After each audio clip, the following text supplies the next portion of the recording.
As soon as the thing pops up, there it is. We're live. Okay. Hey, Bob. Thanks for coming on the show today. This is LinkedIn Live. That's on my LinkedIn company page, and it's on Facebook. It's on YouTube. And hey, by the way, I saw your thing on WVUE a while back, a 3-part series, and Right. they really went into great detail about the New Orleans coffee scene. And I just felt that all that stuff has interest in, the national crowd, the people from around the country, because although New Orleans is not the biggest coffee drinking town, man, there's a lot of coffee being made in New Orleans. Wouldn't that be the case? Right. New Orleans has a rich history with coffee, and just coffee and New Orleans are synonymous. And lots of coffee is imported into New Orleans, although a lot of that is for commercial grade coffee roasted by some of the really large roasters. I'm in the specialty coffee business, and most specialty coffee really comes in through the Port of New York or New Jersey and the Port of San Francisco. And then there's this web of coffee warehouses all throughout the country, and coffee just gets moved around from warehouse to warehouse. There's a large warehouse out in New Orleans East. In fact, there's a lot of them. People pass by them all the time and they don't know what's in there. But there's a large one, a company called Dupuis Storage, and it's like a giant couple of football fields worth of coffee, and they store commercial grade coffee there, and they have climate control room for storing specialty coffee such as mine. Hey, as far as coffee coming into the Port of New Orleans, it's got to be major, right? Well, it is, and somewhere you can find statistics on volume received into the Port of New Orleans for green coffee. And every year, it's almost a virtual tie between New Orleans, Houston, and New York. Sometimes we're number one, sometimes Houston's number one. Makes no difference. Well, considering that New Orleans is not a big, the big city like the other guys are, to be tied with those two cities, that's pretty good. Yeah, well, and I think we kind of have a leg up on them. I think, coffee's been coming into the Port of New Orleans for so long, and it's a straight shot from the countries in Central and South America, putting those containers on those giant ships and bringing it into New Orleans. And we have the system on the river, just like New York and Houston, Jacksonville, Florida, Portland, Seattle, to get the supply chain. We've got the system set up to receive those supplies, containers of green coffee, along with a million other things that come in here. Well, one of the things that you do is that you actually supply all the goods that are needed to run a coffee shop in New Orleans, an independent coffee shop, pretty much, right? That's right, and that's one of the things that makes us unique. And maybe we're kind of old school. There's a lot of roasters that have started up in the last 5-10 years, and they're mostly purely selling roasted coffee. Maybe they sell some tea, but we have been the business model of selling these flavored syrups, chocolate sauce, white chocolate sauce, caramel sauce that coffee houses want to make, your fancy, caramel latte and caramel latte and white chocolate frappuccino kinds of drinks. Coffee houses need those. They need, not all of them do, but most of them do. They need cups and lids. They need loose tea to brew a gallon of some lively tea. They need little packets of individual teas. We sell oatmeal, a brand of oatmeal from the Pacific Northwest called Umpqua Oats. They need products to brew cold brew coffee. There's a brand called Toddy that's been around for like 35 years, and we've always sold Toddy products. So, and we sell coffee brewers, coffee grinders, espresso machines, espresso grinders, granita machines. So, we help people a lot with consulting, how to, what do you want to do? What's your business model? What equipment you need? And we don't sell stoves and refrigerators and freezers and so forth, but we try to guide them where they can find those resources. Yeah, and you're not doing ovens to do a sandwich. You're not doing slicers to slice roast beef or anything like that. You're in pure coffee play. Now, one of the things you talked about it, and I just have to ask, the syrup, the white chocolate syrup or the dark chocolate syrup, that's Ghirardelli, right? Well, those are sauces. Ghirardelli sells a sauce. It's like those big pump bottles. Right, right. That sauce that pumps out of there. But the syrups, basically flavored sugar cane syrup, flavored simple syrup for all intents and purposes. It's a brand out of France called Monin that we represent. Okay. And it's a really interesting story, which I won't tell today. But a gentleman had moved to from Clearwater, Florida, and he started importing the brand and selling it out of his garage to coffee houses and whatnot. And that company eventually created a manufacturing facility in Tampa and then Clearwater, Florida, to produce hundreds of flavors of syrups that have coffee house applications, and interestingly enough, a lot of bar applications. They do like blue curacao and just all kinds of interesting syrups that have can work in interesting cocktails and mixed drinks. Well, if you can name, like I said, when you name the company, if you know where it's made, just say it, because that's what I talk about all the time. Oh, yeah. The brand all the different product that's made somewhere. Yeah, it's called Monin, Monin. Again, started in France, and now they're based out of Obviously, they still produce in France for the European market, but they produce in Clearwater, Florida for the U.S. market. And there's plenty of other brands of syrups that are out there, competitive brands that are good. But that's been our mainstay. It is incredible how much of this product we sell to coffee houses and even some supermarkets.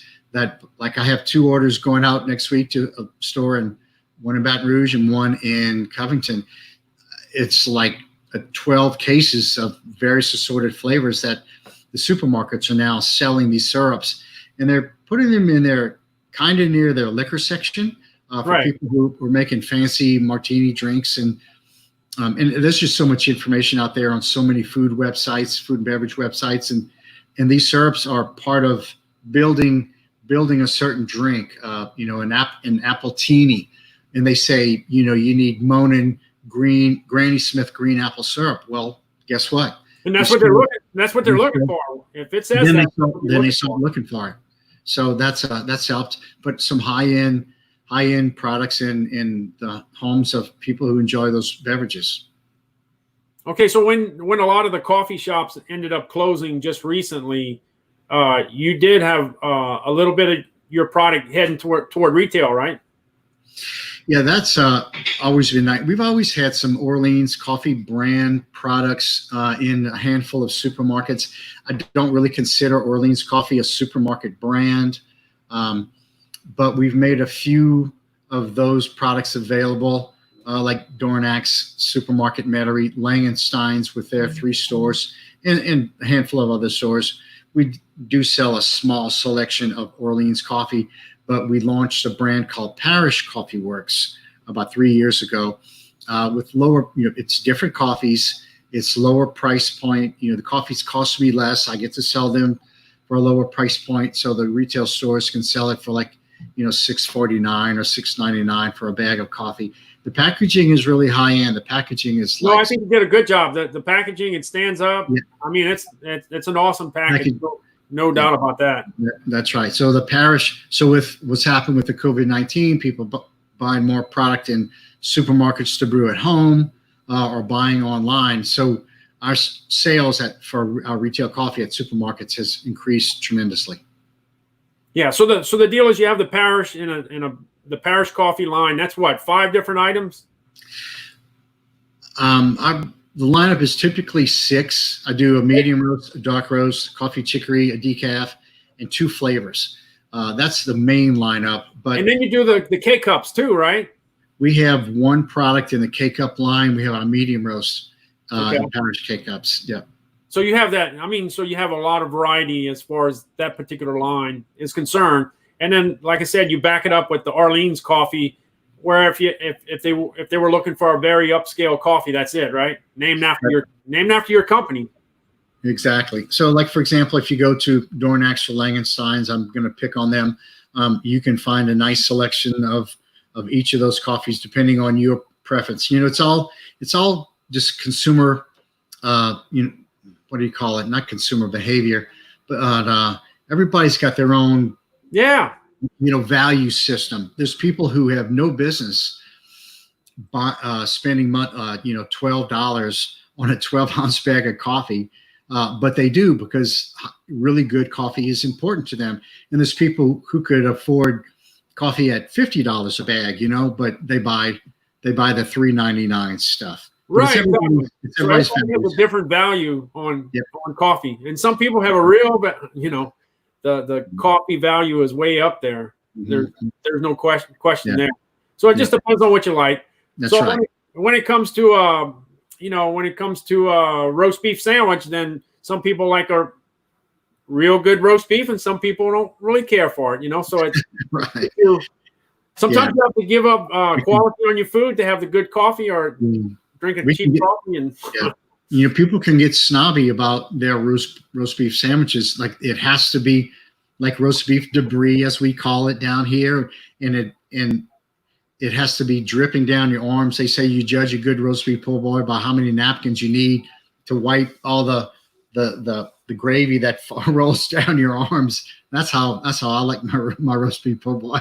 Well, as you know, I while you were selling coffee, I was selling roast beef, and the deal is the roast beef was going to a lot of the independent places, just like yours. I mean, it might not have been a coffee shop; it was a po' boy shop, and it could be a hole in the wall, but they were doing an unbelievable amount of roast beef business.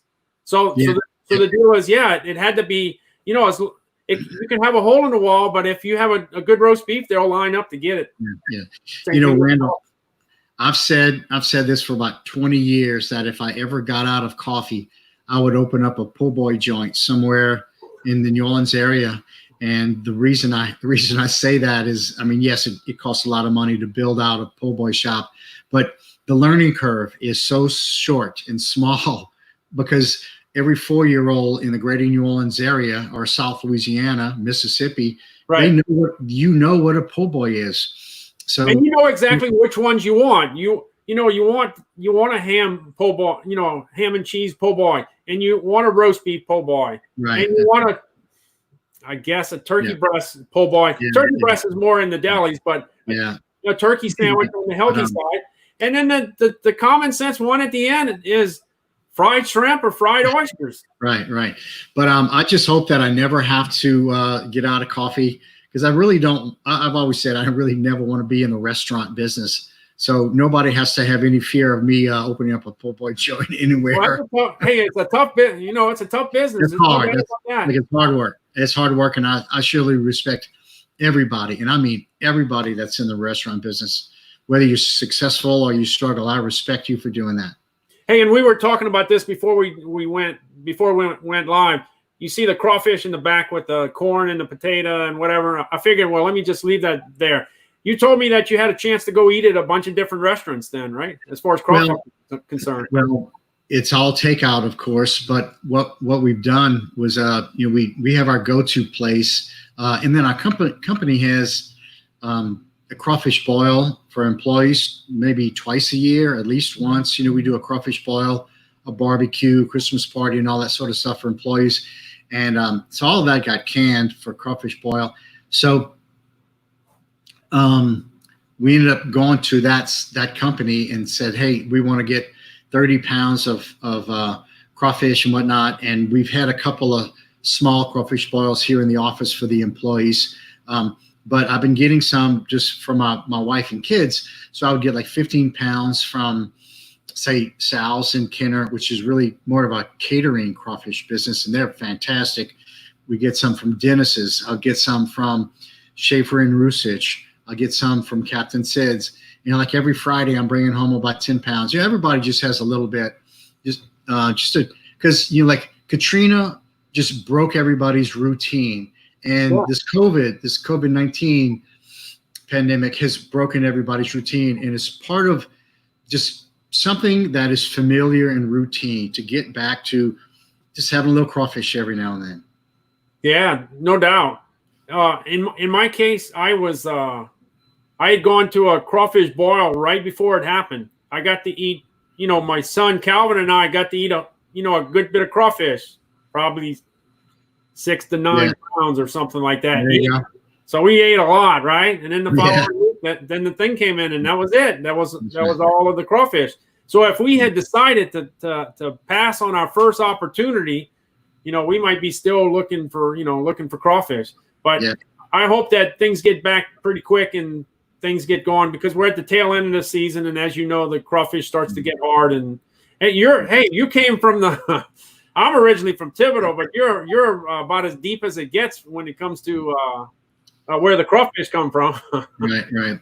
Born and raised in Morgan City. I was always used to having Bell River crawfish, and moved to Houma when I was 15, and lots of crawfish, and then went to Nichols. You and I went to Nichols. We're fraternity brothers, and lots of crawfish in Thibodeau. You know that. Yeah.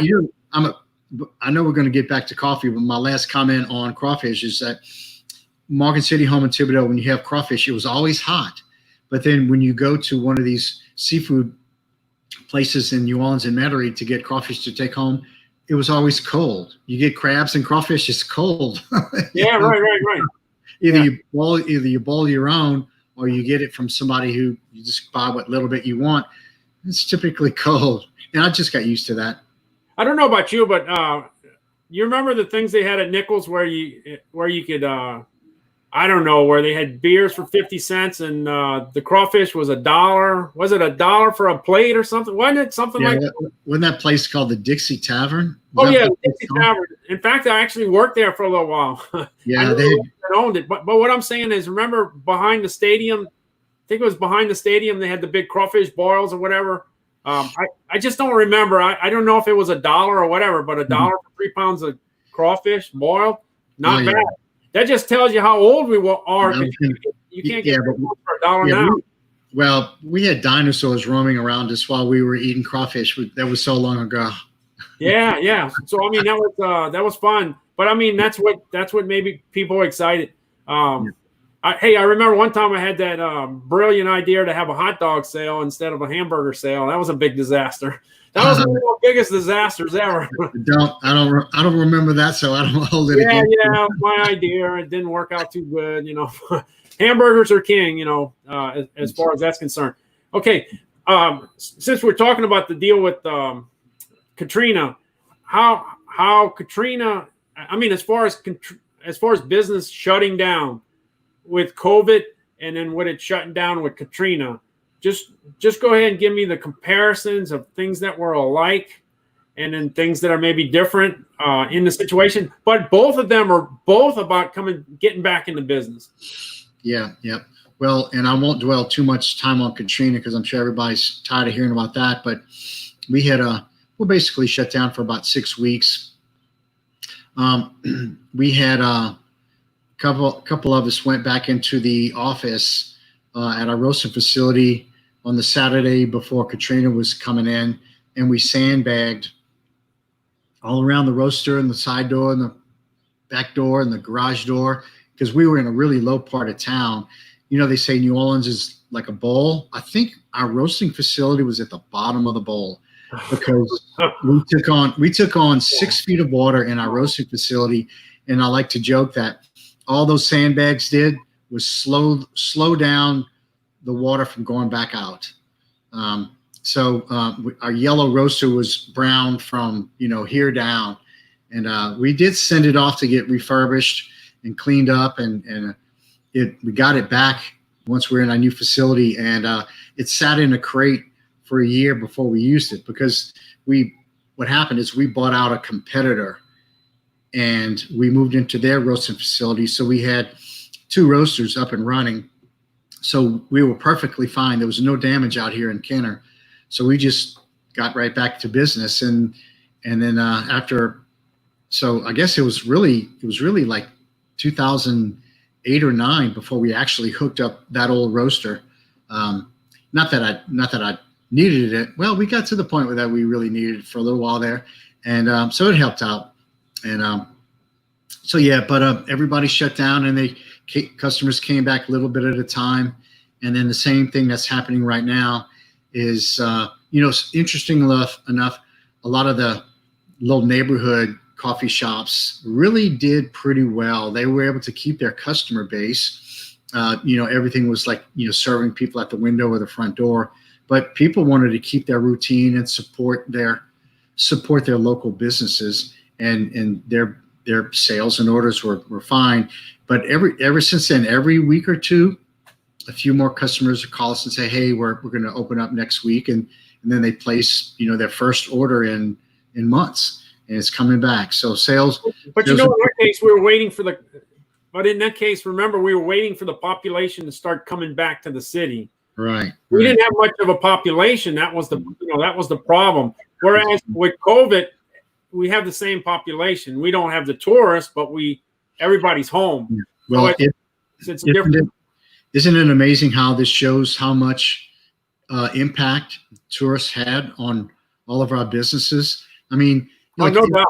I mean, even some of the places that are in the neighborhoods, I'm sure some percentage of tourists find their way to some of the, in town coffee houses. Not like they all stay in. Oh yeah. Stay in French Quarter. Like, I don't travel very much, but if I go to, say, Portland or Seattle or something for a specialty coffee event, I'd like to try to get out of the downtown area to go find a coffee house that's, somebody who's like fairly well known or something. Like, I want to check it out, but I want to get away 5-10 miles from that downtown area and just go see how the other half lives. And so I'm sure a lot of tourists make their way into mid-city, uptown, Lakeview, just because they want to see different parts of the town.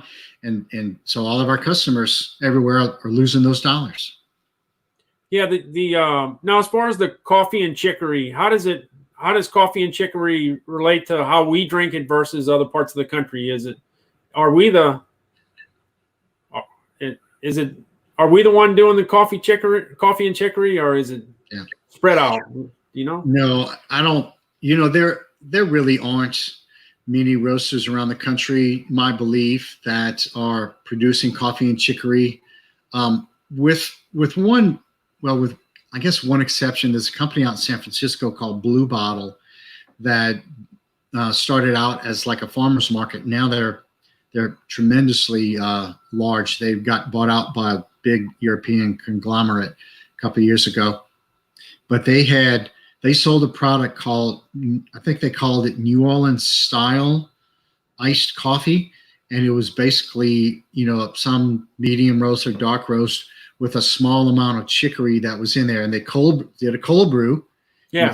You take that cold brew, you probably dilute it, as we do here, and dilute the concentrate, pour it over ice, and then they serve it like that. And then the customer can put the milk of their choice and the sweetener of their choice in there. And people just went crazy for that product. But other than that, I think it's very sporadic where a coffee house might have coffee and chicory available. And also, it's funny enough, I have a customer, probably my second largest coffee and chicory customer is in Brooklyn. Oh, that's what I'm saying. The thing with like doing the LinkedIn Live, you just never know. Somebody in another part of the country wants an authentic deal from New Orleans, and you're the guy. I mean, there's a lady with multiple locations of a coffee house around Brooklyn, and her product is primarily cold brew New Orleans style iced coffee and chicory blend. She's got her own blend. I don't sell it to anybody else. It's her blend. And, by the way, I have someone in from New York online now, Bonnie Strominger. She's from, I don't know what part of New York, but what's the name of the place that serves the New Orleans coffee? It's called Brooklyn Diamond. Brooklyn Diamond.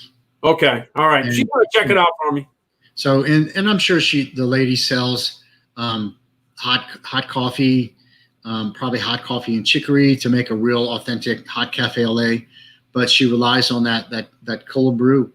I mean, it's unbelievable the volume of product that she buys from us, and she does really well. And then of course our customers that lean heavily towards tourist customers buy a lot of coffee and chicories. But surprisingly, we have a lot of customers here in the New Orleans area that have no coffee and chicory available. It's intentional. It's intentional that they don't want to have it, because coffee and chicory is kind of passé to a lot of people. moving, being progressive, moving forward, third wave coffee and chicory really isn't part of that scene. Well, one thing about New Orleans, there's a whole bunch of small guys making. I mean, you're making a bunch of coffee, but there's a bunch of brands that are kind of New Orleans based, right? Mm-hmm. What's the deal, like French Truck? That what's the one out of Lafayette? The Rev, R-E-V-E, Rev.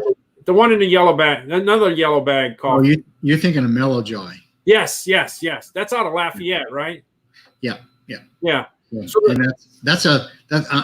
I'll give you your audience. I know you got all kinds of stories about all kinds of different brands. You know it. I don't. Yeah. So that was a Lafayette brand from, I'm guessing maybe the 40s or 30s and 40s or something like that. I heard my grandfather used to drink it, living in Labneyville, Louisiana. Yeah, really. So Community Coffee bought them out, and then Community Coffee just did away with the brand, and they owned the trade name. And I think somewhere in the 90s, the grandson of one of the founders took the name back. Community failed to renew their rights to owning the name, right, even though they weren't using it. So he nabbed it. And I heard Community fought him for it, but I think they got a lot of community backlash in Acadiana, so they went, okay, fine. Okay. So he ended up partnering with some investors, and they opened up a beautiful, absolutely beautiful coffee house in downtown Lafayette. And then they opened up one in Acadiana Mall. They opened up one on Ambassador Caffrey. And then they also, and years went by, they went through some business model changes, and they've all subsequently closed, but the retail brand is still available in supermarkets. Yeah. And then you, so that's one. And then just a lot of people don't know that Folgers coffee is made in New Orleans. I don't know if all of it's made in New Orleans, but I know that's a big part of New Orleans production, right? Yeah, I don't know if it's all of it around the whole country, but I wouldn't be surprised, Randall, and because the grain silos on the river that were for grain back in the day, but it's been, I don't know, 25, 30 years. It's been called Silo Calf, and I could be wrong, but I think the way it works is Silo Calf has one customer, and that customer is Folgers.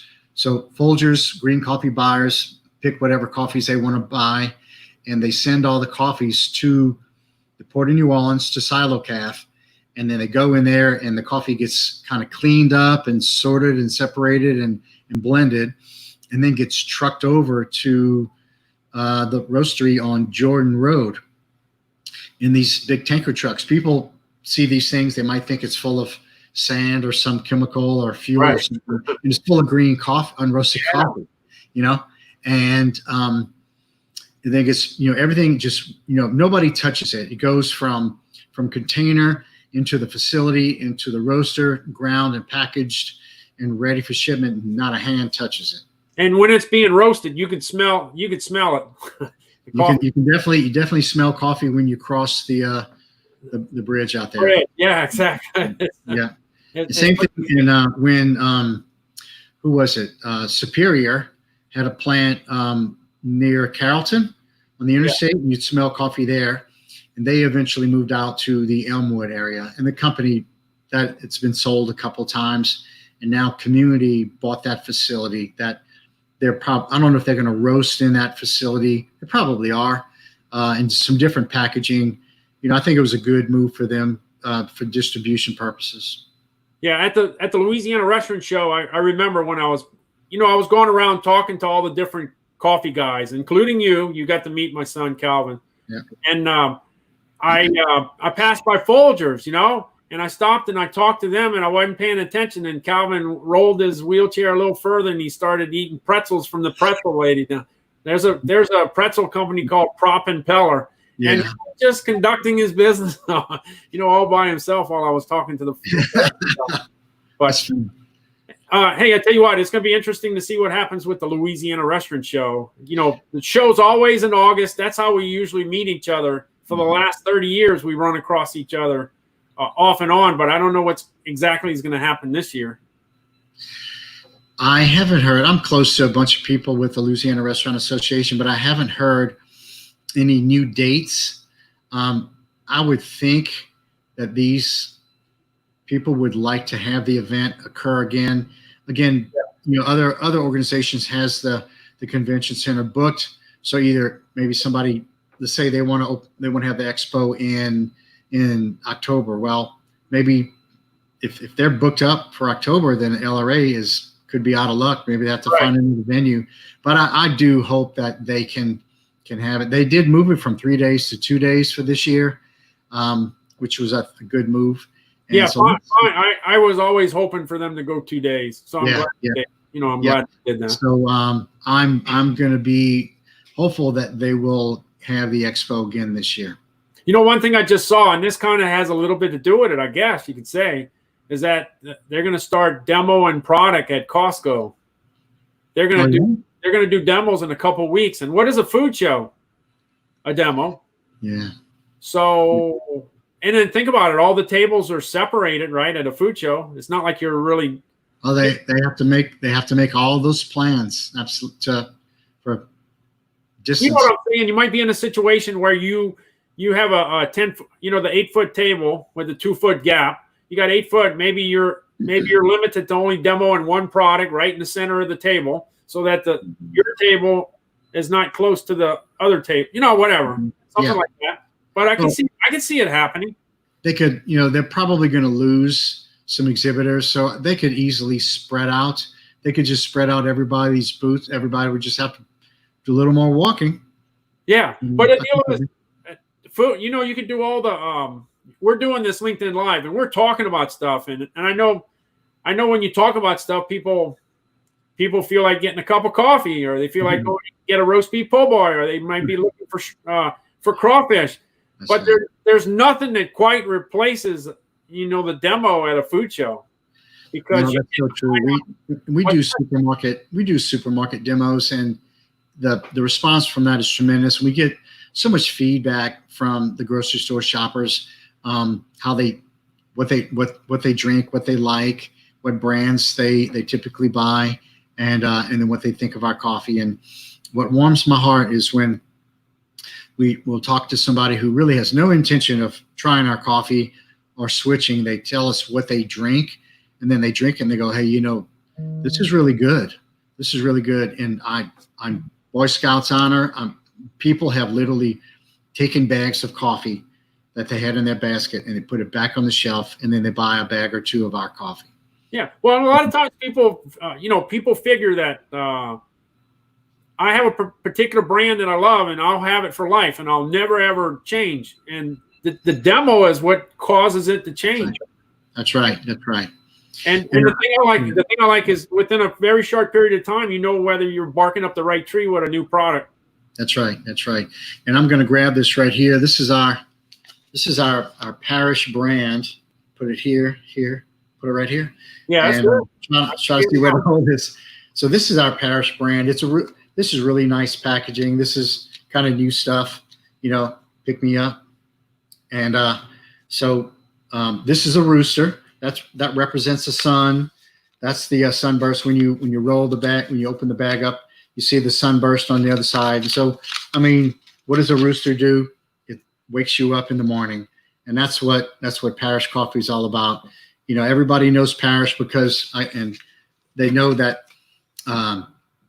we don't have counties in Louisiana. We have parishes in Louisiana, and the brand actually used to be called New Orleans Coffee Works because that was the building I'm in right now was called New Orleans Coffee Works. It had started in Covington as Covington Coffee Works, and then that company moved here to Kenner, renamed it, and then when Orleans Coffee bought New Orleans Coffee Works in 2005, and we moved in here, we kept their name because they had retail product in some supermarkets. So we were making deliveries to stores selling Orleans coffee in 8-ounce packages, 12-ounce, 1-pound packages, and then we had New Orleans Coffee Works retail, in a variety of coffee types and flavors in the New Orleans Coffee Works packaging.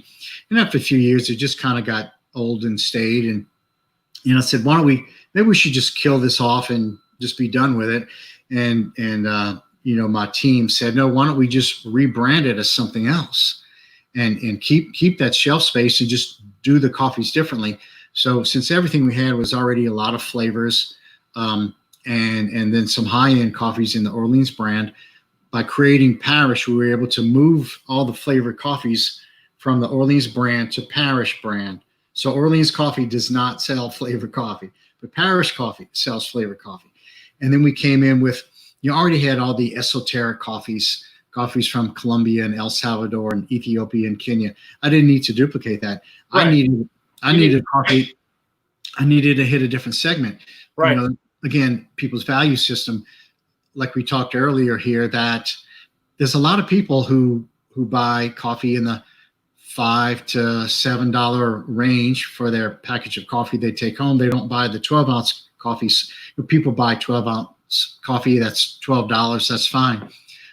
But we were missing that. That's the point I'm trying to make, is we were missing your typical coffee consumer who didn't give a Rasputin about specialty coffee. We were missing that. So I took some time and created a great tasting medium roast blend, a dark roast blend that's really smooth, coffee and chicory, and then a decaf that people are raving over, and a great price point. And I'm converting people like I had no idea. We really want to target this for young consumers coming out of high school and college who are now shopping for themselves. And maybe they're just kind of, for lack of a better word, say you blue collar budget. And this would be a great new brand. Maybe they don't want to drink the same coffee that they grew up with at home. They want to, they're making their own buying decisions. And this is selecting Parish brand over another brand, is them making their own, a new brand. It's in everything you buy for consumer. It's an extension of who you are and your personality. And people are identifying with Parish coffee. And so now I have some Orleans coffee out there that sells at that high price point, and I've got Parish coffee at a reasonable price point.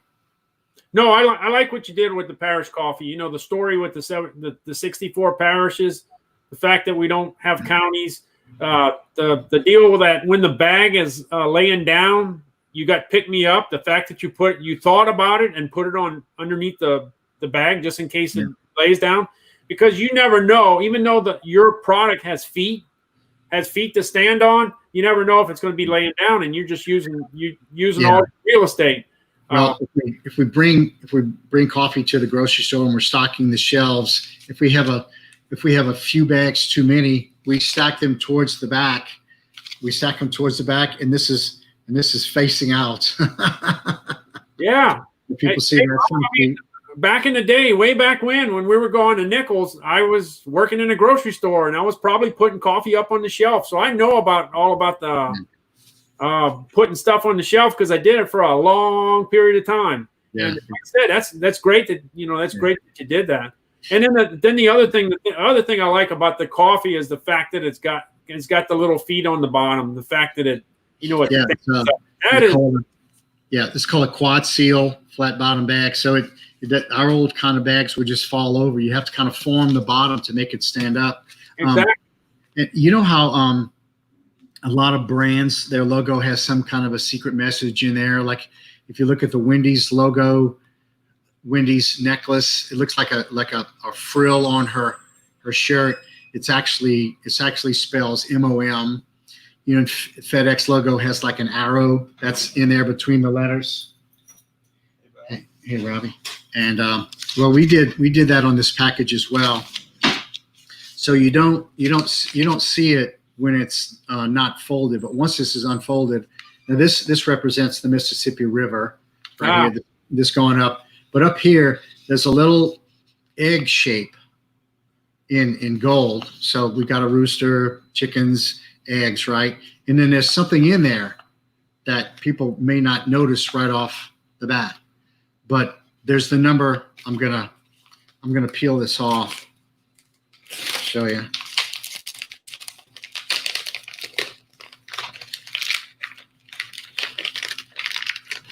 So up here, you see that? Yes. We put the number 64 in the inside of the egg.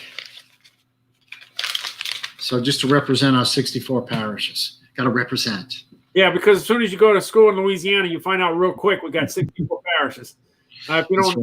If you don't know that, well, you should. You should. Yeah, you do. You definitely do. So. Yeah.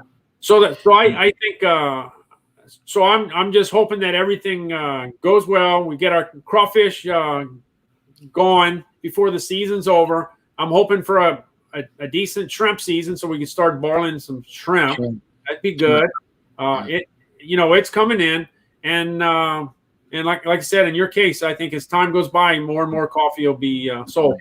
By the way, I got to tell you, Bonnie lives in Manhattan, but she says she knows that location that you sell your coffee. Okay, now you got somebody that knows. That's right. Hey, can I don't know if I tell you, we do have a really nice current package for our Orleans coffee brand, but we realized it was time for a little bit of an update and a shift in direction. I like the package that we have currently, but it's a little funny. You have this zip tie on the back, kind of like a Planters Peanuts bag shape to us on the back. And after a while, I just kind of got tired of that. So we found a new graphic designer and we created some new packaging that we're not going to launch until July. We're still working on some minor details, lots of labeling things that have to get taken care of. But I'm going to show you this too, if I can get this in the screen. Yeah. So this is the current logo that's already on my current bag. So the logo's not changing, but our other bag didn't really represent any sort of icon. Nike's got a swoosh, and everybody's got some kind of icon, and I really wanted that, which is great for marketing and for graphics, for T-shirts and decals and for vehicle graphics, So the gas lantern, they're ubiquitous. They're all over New Orleans. If you look for them in the French Quarter, they are everywhere, but they blend in, and it is really it's to me the Bevelot lantern. This is part of our history and our culture. Brewing instructions on the bottom. Got some pictures of coffee beans in sort of this blue and white. We have a little story on the back. This scraggly outline, that's kind of representing where mortar has come off, plaster has come off a wall. Like you go to the French Quarter, old brick is exposed because plaster has come off, and that's kind of what that represents. And then we have we'll do some. That's not the final version we're going to have for our label. It's going to be more of colorized label here to identify the coffee. But I think this is a quantum leap in our packaging. Love it. Oh no! I tell you, look. I know your old packaging. I love that. That's great. You made a big step in the right direction. No doubt about it. How many SKUs on the Orleans? How many are you going to start with?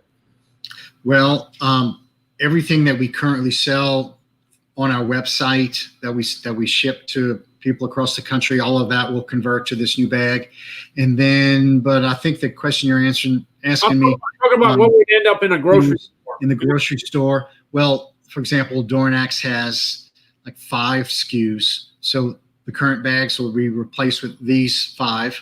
We'll keep those SKUs. Langenstein's has about a dozen. So we'll keep those SKUs. There's a store towards the Marigny called New Orleans Food Co-op, and they've got a slightly different selection, more for fair trade organic coffees, different selection over there. So those SKUs will be in this package. Or don't you have on Orleans, don't you have 20? Total? Yeah. Oh, Lord. No. I bet if you went to my website right now, you could probably identify 40 plus coffees. Well, is you're going to be upgrading all 40 of those bags? Oh, well, there's only one bag. All I have to do is we're going to change out the label. Okay, so gradually. Gradual upgrade. Currently I have 4 bags. I have this one with it's mostly copper, a big copper stripe down the middle. Right. That's for our medium roast blends. A silver stripe for decaf. A lavender stripe for another category, and a teal color, seafoam color for a different category. So every time an inventory of those bags get low, I have to go reorder at least 10,000 of a different color. You're talking to somebody that knows all about that. That's a tricky thing. People don't understand.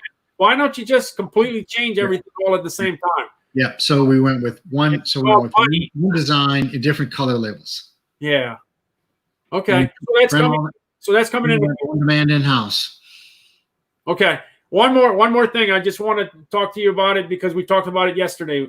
The tea. What's the tea brand? Tell me about that so that we don't leave that off. Yeah. So we have a brand. This is a retail product that you can buy off of our website, orleanscoffee.com. And the brand is called New Orleans Royal Tea. Some people get the play on words, and I guess some don't. You know, with Mardi Gras royalty, that's where this all comes from. Not to mention the world famous Royal Street, right? Right, exactly.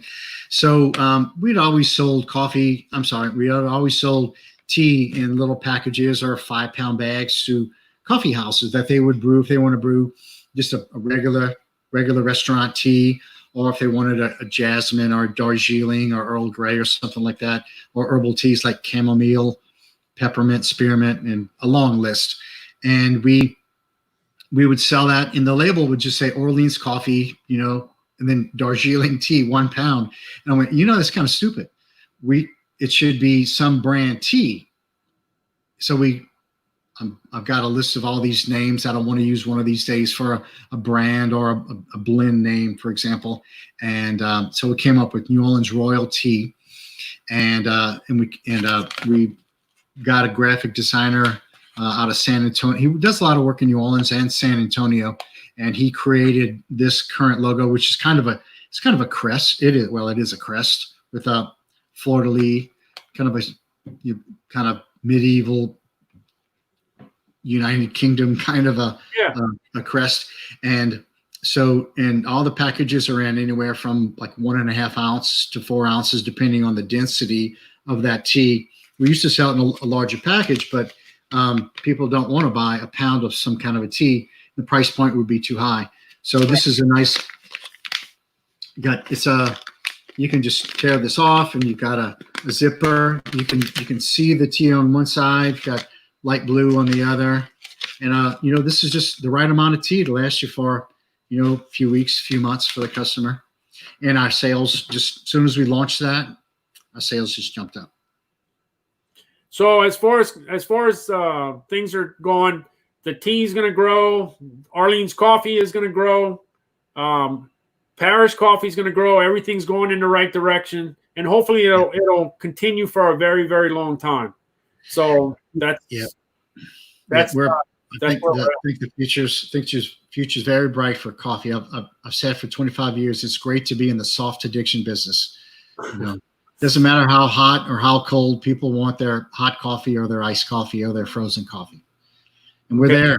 We're there. One thing I was going to say is anybody that wants to go ahead and connect with Bob Arceneaux on your personal page on LinkedIn, or your or Orleans Coffee on the LinkedIn company page, go ahead and follow the page, because then you'll see all the different coffees that he gets involved with. So this is just a New Orleans. This is a New Orleans thing, right? That's where it all comes down. That's right. And we've tried to, you know, in the past, we've had so many coffees on our websites, and we've actually, well, the number I have is quite high. It's actually like half of what it used to be years ago. We used to think more was better, but we realized that just wasn't necessary. A lot of these newer coffee brands have like five coffees or 10 coffees. Maybe they have 15, but the reason we have so many is that, you know, we are now what had been 3 different companies, and it had 3 different customer bases. And we've got people who've been buying coffee from us for 20 something years. Some of my lowest selling coffees is still a significant volume. If I tried to get rid of it, people would, I mean, my phone rings off the hook. Well, you have it really diversified, where you're getting a good bit of movement on all these different brands, and it's hard to cut it. Right. There's coffees I'd like to get rid of something, and I do this multiple times a year. I figure out what can I try to get rid of, and the lowest selling coffees actually are the ones that are newer, that we're bringing on, that we're trying to build up a following to get people to like this coffee from Burundi or El Salvador or something, get people to start getting some traction on that coffee. but we've got coffees that sold for 25 years, and I think other roasters would kill to have the volume on coffees that I'm trying to get rid of. Right. So the thing is that you just have to get to the point where it makes sense to get rid of something so that you can concentrate on certain brands. Yeah. So it's just a long process until the day you finish selling coffee, trying to get that number down. Trying to get the number down. More economies of scale and open up the bottleneck. Yeah, very, very easy to say, very, very hard to do. Right. It's a really slow process. It's kind of like it's glacier slow, you know. No question about that. Well, I'm gonna end it right here. I appreciate the fact that you took some time on Friday to do a LinkedIn Live. You did fine. You did great. You did awesome. This was fun. Thank you very much. I hope we can do it again, and maybe the next one we'll just spend a lot more time talking about 2 or 3 things. Maybe we'll go into depth about SKU rationalization. Focusing on a particular. Maybe it might be all about coffee and chicory, or it might be dark roast. We could definitely talk a lot about. I could go on for about a half an hour talking to you about coffee and chicory. I know you can. Whatever subject on coffee, tea, I know you can do that. So that's something that we can do later down the road. Yeah, fantastic. Well, thank you, Randall. I really appreciate it. This was fun. All right, and we will hope everybody has a super fantastic weekend, and we're going to end it here. Take care. I'll see you. Thank you. All right.